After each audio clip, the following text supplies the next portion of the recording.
Welcome to our first digital program of September, you guys. Today we are going to be talking about food, what you need to cook it, how you need to buy it, and how food might affect your life in different ways. Food can be kind of a loaded topic, so I'm just going to give you some basics about interacting with food as an independent adult. And if you're curious about topics like alternative eating, conscious eating, hunting, preserving food, etc., then take a look at the list that I put in your bags for today's program, or come to the library and ask me more detailed questions. And just a note for you guys, please remember that I am not a professional chef, farmer, or any kind of food professional. I am a professional researcher, and so I did my best today to get stuff researched so that way you guys can explore more. So let's move on to the next slide. So here are some very broad topics about what we'll dive into today. There's no way that I can possibly tell you all there is to know about food, but I do hope this information that I give you today allows you to do some exploration on your own. I also hope that it helps you guys not feel so overwhelmed when you think about making food or finding food for yourselves. So why should you even care about food? Well, you need to eat. The fact is that living things need food to survive. As humans, we can make all sorts of choices about what we eat, when we eat, and where we eat. It's very likely that some of these factors will change over the course of your life, and that's okay. But you will always need to eat. So what you eat also has an impact. It has an impact on your body, your wallet, and the earth. I'm not here to tell you about what you should eat or how you should eat. That's a personal decision. However, it's important to think about your food in relation to all of those factors in your life and make educated decisions. For example, if you were lactose intolerant, you would need to avoid products with lactose. And depending on where you live, that might present different challenges or limit your options when it comes to certain products. So just something to think about. Food also costs money. So, as previously stated, you need food to survive. So, it's one of those things that you have to budget for. For many people, when they start their lives as independent adults, they're often strapped for cash. So, sometimes figuring out how to get food is going to be one of the most important things you need to think about. All right, you guys, let's go ahead and start by talking about cooking. So the first thing I wanted to say about cooking is that it does not have to be difficult. It can be really involved or it can be really simple. It just depends on the energy that you want to put into it. Cooking is a life skill, however, so it's one of those things that's really only going to help you out versus holding you back. The next thing I wanted to talk about is the fact that it's often cheaper to eat at home than it is to eat out. Of course, this depends on where you're eating and what you're cooking. But if you do the math, it's often the case that when you're preparing meals at home, it saves you money in the long run. If you are concerned about what's in your food, cooking at home is also helpful because you know what's going into the food that you make. For some, it might be important because you care about, where your food comes from or, what's included in your food as far as like hormones or whatever are concerned. For some people, it's just an allergy issue. For others, you probably maybe don't care at all about what's in your food or where it came from, but maybe you have a favorite flavor or ingredient. And if you are cooking your own food at home, you'll be able to cook to your tastes. So cooking is also a skill that might be fun. Some people cook because they really just enjoy it.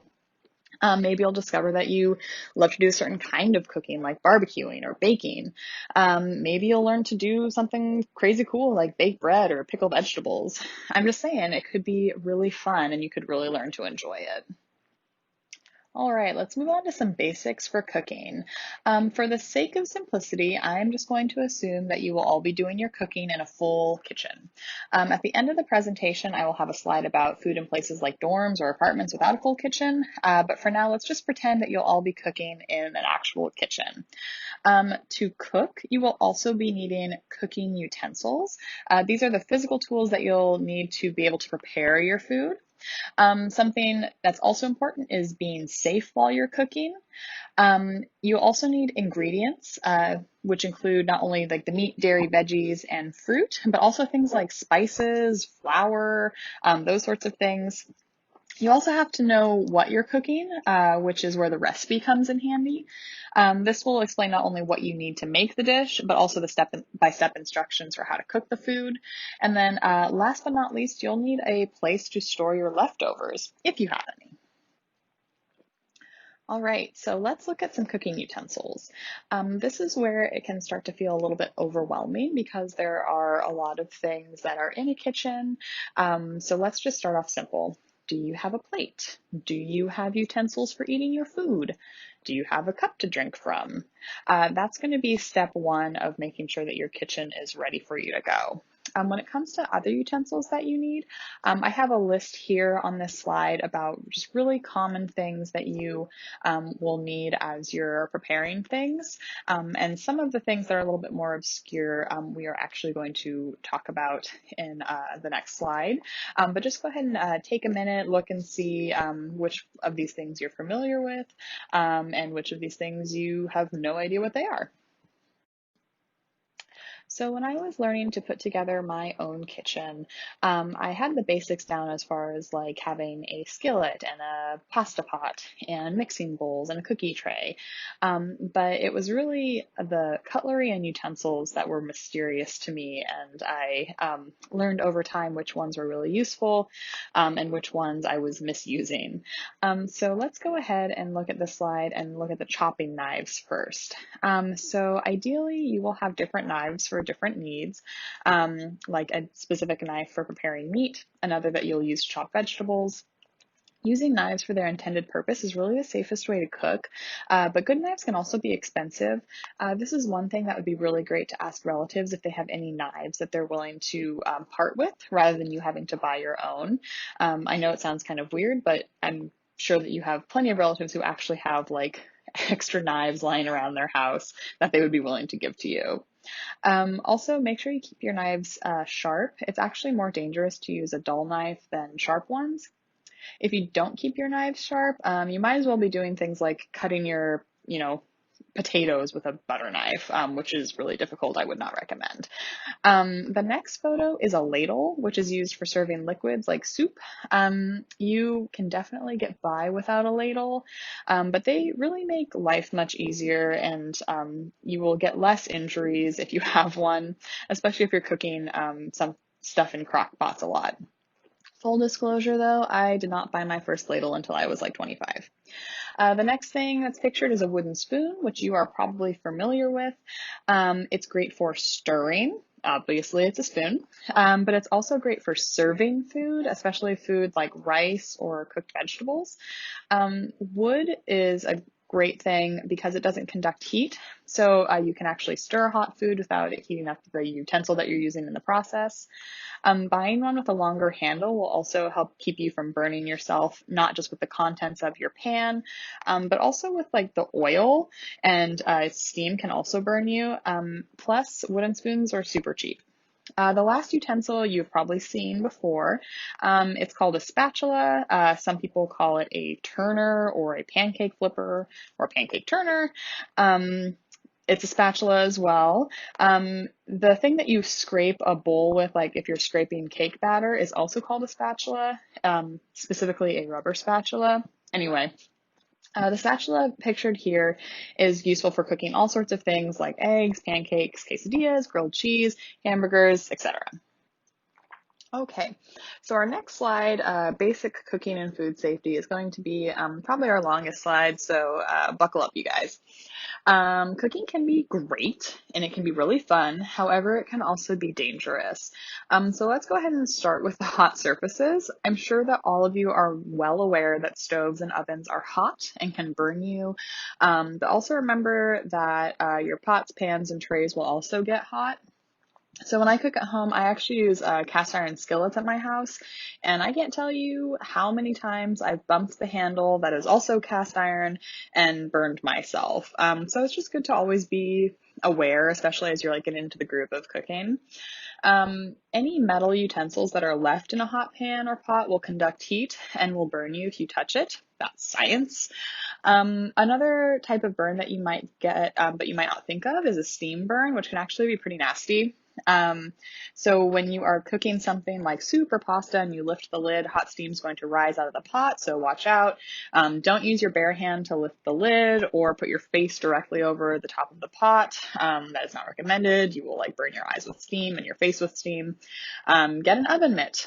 Towels will not cut it. I've heard so many stories of people grabbing stuff with like a thin little dish towel and it being way too hot and they drop it and break stuff. So things are hot. That's been covered. Let's go ahead and talk about turning off the hot things when you're done cooking. Just make sure that you double check or even triple check, because if you leave the stove or the oven on, you're at risk for starting a fire. So make sure that you just check your stove and your oven before you leave the house, especially if you guys like end up getting pets, just before you're leaving home because they're by themselves. So next, if you're cooking, it's likely that at some point you're going to be cooking with oil. Butter and oil keeps things from sticking to your pans. It can give your dishes flavor. It will help them cook more evenly. But oil is also super flammable. So when you're cooking with oil or butter, often it's going to like fly out of the pan a little bit. It's normal. Don't worry about that. But it can also get out of hand if you put too much oil in the pan. Just usually like a coin size amount of oil is plenty. And if you need a little bit more, you can always add it. You just can't really take it away very easily. Oil also gets super duper hot. So different oils have different smoking points is what they're called. So coconut oil has a fairly low smoking point. So it's going to start to smoke pretty quickly. So oils like olive oil or vegetable oil have like a higher smoking point, so it takes more time and more heat to get them to start to smoke. If there ever is an oil fire in your house, do not try to put out that fire with water. Do not try to put out that oil fire with water. I'm just going to repeat that. It will literally make the fire worse. Also, don't try to move the pan because you could hurt yourself or others. The Oregon Burn Center suggests that if it's safe to put a lid on the pan that's on fire to cut off oxygen from the fire. You can also use baking soda to pour it on the fire. So keeping that around, close at hand while you're starting to learn to cook is probably a good idea. And also, if there is a fire in your kitchen and it's safe to do so, turn off the burner and remove the pan from the heat, but make sure that it's safe to do so before you start grabbing stuff. Another thing to think about is the fact that food expires. It is organic material and eventually all organic material will break down. A sign that your food has gone bad is often mold or like a horrible smell coming from whatever it is. If you have leftovers in the fridge, it's likely that they're really only going to be good for like a couple of days after they were initially cooked. Also, make sure that you check the expiration dates on your food before you eat it, because all food has to have an expiration date. So when it comes to like washing produce when you buy it, fruits and veggies that you buy from the store or the market, you'll want to wash them before you eat them. Even if the bag says like triple washed on the packaging, give the food a rinse before you eat it. It's not a bad idea. I found dirt on like vegetables in my triple washed, bags. So just a quick rinse isn't going to hurt. If you're looking at like loose fruits and vegetables, like apples and stuff like that, think about how many people have touched that before you took it home. Also, fruits and vegetables have often been sprayed with like pesticides if they're non-organic. And pesticides are technically a poison, so you might want to wash that off. And even if you are buying organic, it was still in the ground with fertilizer, and it's still been touched by other people at the stores, and just in handling the food. So just give it a rinse, give it a wash. According to the U.S. Department of Agriculture, it is not necessary to wash raw meat and poultry. In fact, if you do, there's a good chance of like cross-contamination, but cross-contamination can happen when raw meat touches anything. So you just want to be careful to clean all of like the dishes and surfaces that raw meat has touched. So that way, there's no diseases that can transfer between foods. This is also going to be true for raw eggs. So you likely know if you have a food allergy. But if you're going to be living with other people, like in like a apartment or dorm situation, just know if your food is going to make them have an allergic reaction. Some food allergies are so severe that even having like the packaged food in the same room can trigger a bad reaction. So, something to think about. And if you're having like, dinner parties eventually, it's just a good idea to check with people that are going to come over about food allergies that they might have, just to play it safe. So we already kind of talked about knives, but we'll talk about them again because they are an important part of preparing food. But knives are sharp, so it's good to be careful about, your fingers in relation to the knife blade. A sharp knife can also be, like I said in the last slide, less dangerous than a dull one if you're like chopping food. A knife that's dull, if you're trying to cut, you're going to put more pressure on the blade because you're going to have a harder time to cut if it's a dull knife. But if you're like trying to do that, the blade can like jump. And if your fingers are in the wrong place, you could really cut yourself badly. A sharp knife, though it's sharp and can definitely cut you, at least it's predictable. A dull one isn't.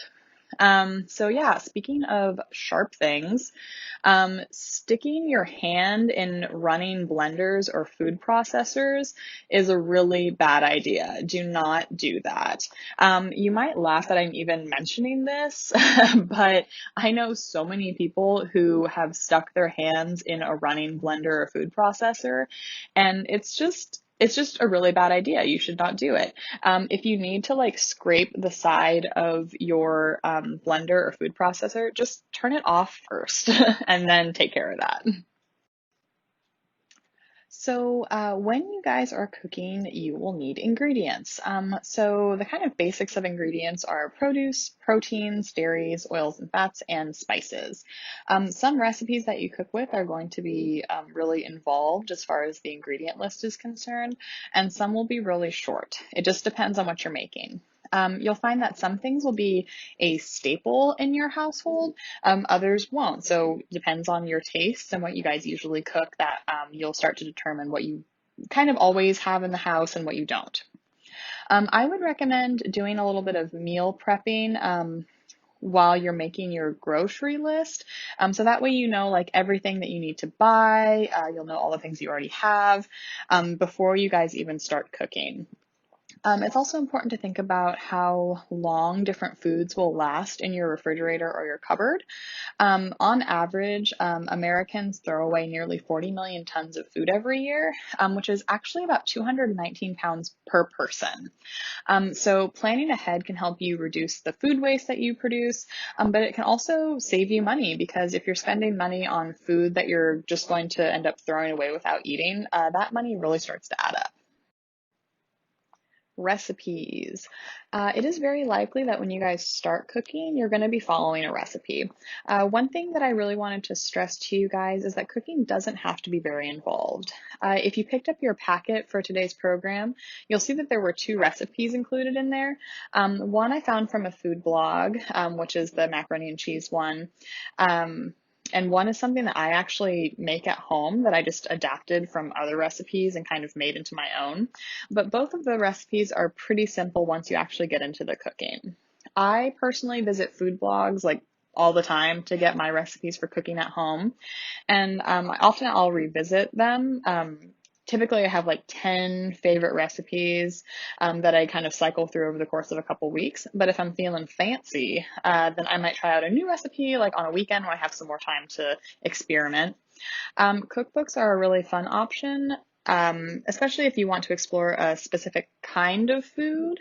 Family recipes can be really great too. So like if your mom or your uncle has a dish that you just really love, and you wanted to replicate it someday, just ask them to write it down for you. Once you start to get used to cooking specific dishes or a certain type of food, it's likely that you're going to start to experiment a little bit to like improve the flavor, just to change it to make it something that you enjoy more. A recent example from my own life is adding blanched asparagus to a pesto pasta that I make pretty often. It just, adds a seasonal flavor that I really enjoy, and it just changes it so I'm not eating the same thing all the time. Basically, the takeaway with recipes is that cooking doesn't have to take you hours, or ask you to buy a bunch of really strange ingredients you've never heard of. You just have to find the right recipe and go from there. So let's shift away from the actual cooking of the food and let's quickly talk about the budgeting for our food. So, um, once you guys are like out on your own, your schedules are going to be changing a little bit. So, as far as like looking at your income schedule, so when you guys have like money coming into your bank account, whether that's from a job or from your family, those are going to be things that you want to pay attention to because when you get money, when you get paid, that's typically when you have to like think about paying your bills. And part of, your monthly expenses that you can't avoid is buying food. So being able to plan all of that is really important when you're looking at your income schedule. But also knowing your personal schedule. So if you guys are going to college, you guys might have a really full class schedule. If you guys are just going to, start working, your work schedule is really important. Some of you might be doing both, having, school and a job. And so life gets super duper busy, and trying to figure in time to not only like buy food, but then cook food, can be kind of challenging. So I would definitely recommend that you guys, just take a peek at your, monthly schedule to see what's going on, and try to make as, cohesive of a plan as you possibly can. Also knowing other expenses, so other stuff comes up in life.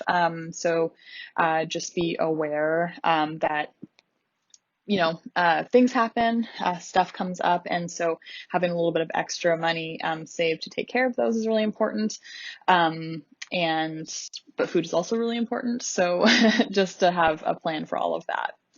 The last thing is treating yourself. So I don't know if you guys have seen the Parks and Rec episode where Tom and Donna spend a whole day treating themselves to whatever they want. I don't necessarily recommend that. It is your life to lead. You can do what you want. But, I personally find a lot of joy in, treating myself to like, a coffee every once in a while, or I have a weakness for ice cream, so every once in a while I'll treat myself to a food or beverage that just brings me joy. And if you guys plan that into your budget, I think that's a really cool idea because food is fun. It's a social experience often. So yeah, if that's something that you feel strongly about, then just make sure you have a budget for it. So, we are going to talk about grocery shopping. It is my opinion that it is always good to go into grocery shopping with a plan.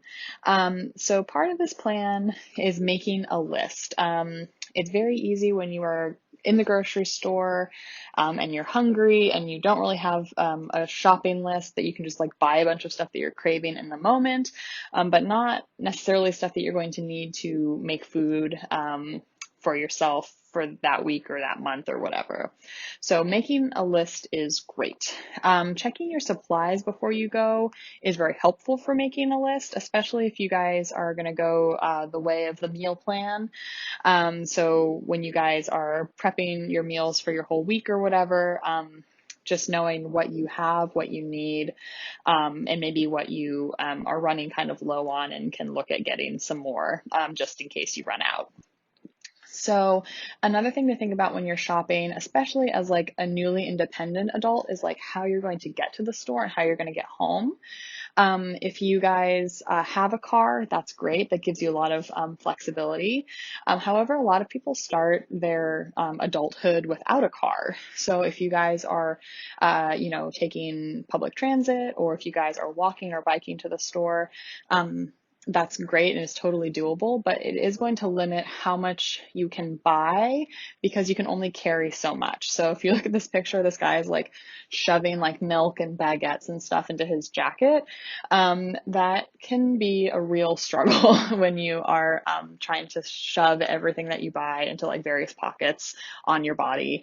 So yeah, just go in prepared. If you need to make multiple trips, just plan that in.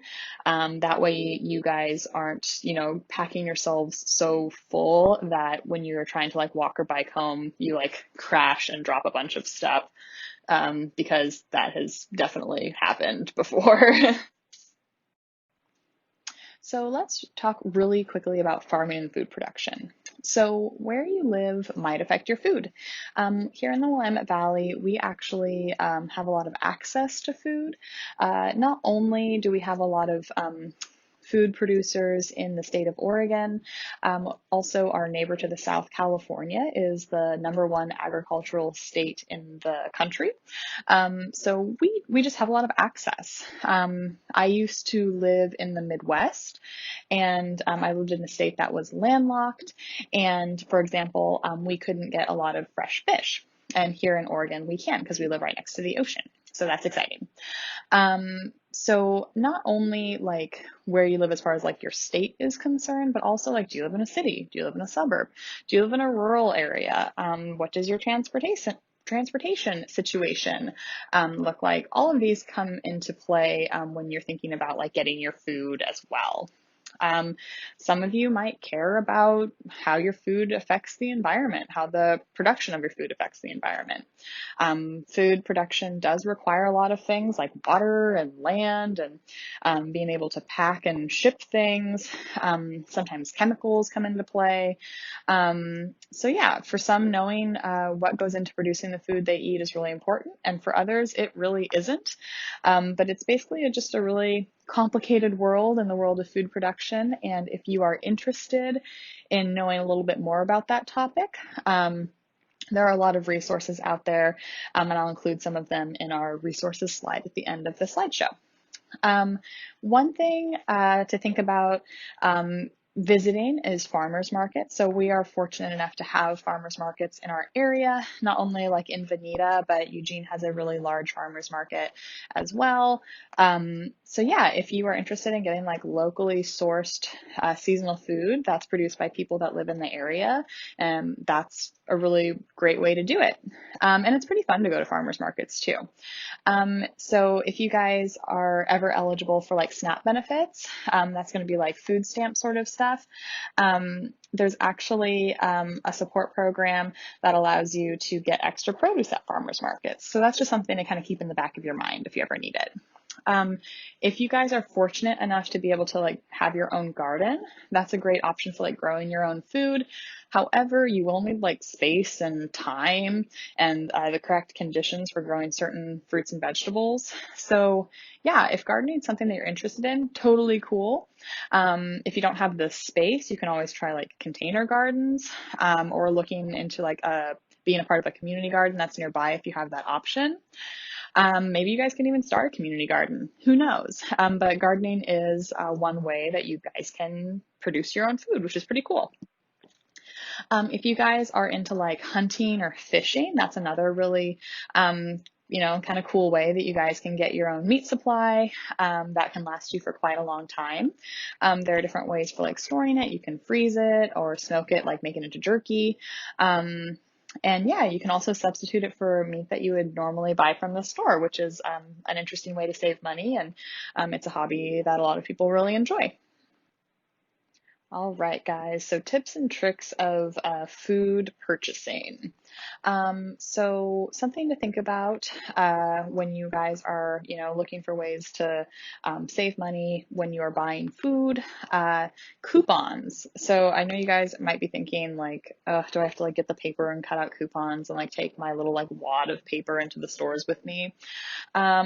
Once upon a time, that was what you had to do, and you could still do that. However, a lot of grocery stores like Fred Meyer's or Safeway have apps that you guys can download, and then the coupons are just like right on your phone. Companies like Groupon, with a G, is another way that you can get like coupons and discounts for like restaurants and stores. So that's another way that you guys can save money. When you guys are like actually in the grocery store, make sure that you are looking at something called the net price on items, not just the price tag. So sometimes an item can look like it costs less because it has like a lower dollar amount, but in reality, there's actually like less food in that packaging. So you could potentially get a better deal if you go with something that's like slightly more money, but it's a better net price, so you get like more food for your money. Buying in bulk can also be really great, and you don't necessarily need like a Costco membership to get bulk benefits. A lot of grocery stores will actually have a bulk section where you can buy a lot of like dried goods, like pasta, flour, beans, dried fruit, and you can even buy candy in the bulk section. And another perk to that is you can store dried food for a long time and then just rehydrate it when you're ready to eat it. So there's a lot of information online about like how to cook things that are dried, like dried black beans, if you need some help getting started. Plus, if transportation is an issue for you, buying a bag of dried black beans usually is a little bit less heavy than buying a couple of cans of black beans. So just something to think about. Also, it hurts less if you like fall and it lands on you. So if you guys are ever like in a bind and need a little bit of extra help getting food, making a trip to the food pantry can get you the food that you need when you might not have the money to pay for it on your own. You know, stuff happens in life, and places like food pantries exist to help people who are just having a rough time. So you may also be eligible for SNAP benefits, which SNAP benefits are formerly known as food stamps, which could not only help you at the grocery store, but like I mentioned in the last slide, you could also go to places like farmers markets with those. If you guys are ever interested in sharing the bounty of your own kitchens, organizing potlucks with friend groups is a great way to put together a full meal, but with only like a little cost to a single person. So though gathering in this situation may not be very like COVID friendly for like our current point in history, it's something to consider for the future. You can also plan a potluck style dinner like with your roommates if you just want to, you know, share some of the responsibility for cooking and buying food. I have to tell you that homemade yum bowls are definitely a game changer when it comes to potlucks, and they're pretty cheap. Okay, let's talk about dorm life. So, if you guys are planning on going to college and are planning on living in a dorm, even if it's just for 1 year, things are going to look pretty different than when you're living off campus later on. When you're in a dorm, you're not quite as independent as you are when you're living on your own. Your room and board are likely paid for by parents or scholarships or some kind of financial aid, and you probably aren't the one paying for those expenses directly. Also, all of the bills with your room and board are typically tied up into like one big bundle. It's likely that the one thing that you will need to worry about when you're living in a dorm is your meal plan as far as food is concerned. Most food in dorms is prepared for you in like a cafeteria setting, and you pay for it with your meal plan. Typically, there are different levels of meal plans, and if you have like a lower amount, you might end up running out of food for the week if you aren't careful. On the flip side, if you guys have like a really big meal plan, but you don't ever use all of your points or money or however it's split up, then you might actually want to let your parents know, just in case they're able to like adjust their spending for your room and board. Just something to think about. In a dorm, you probably won't have much food storage. You might have like a little tote or box that you keep like dried foods like cereal, granola bars, or like snacks in. You might even have a mini fridge. Just remember that if you have those things, to clean them out so your dorm room doesn't start to smell when things go bad. Um, Dorm rooms also typically don't have cooking areas. And this can be the same story for like really, really tiny apartments in big cities like New York City or San Francisco, where you like live in a space, but there's actually not a functioning kitchen. In a dorm situation, if there is a cooking area, you'll probably need to like sign up to use it. So keep that in mind. If you guys are living in like a small apartment that doesn't have a kitchen, there are some different options as far as like, you know, getting a kind of portable stove or something like that, that you might want to look into. But remember that those sorts of things can potentially be dangerous. So just make sure you read the instructions and look at the safety information when you're looking at, you know, hot plates or, you know, anything that like boils water and stuff like that.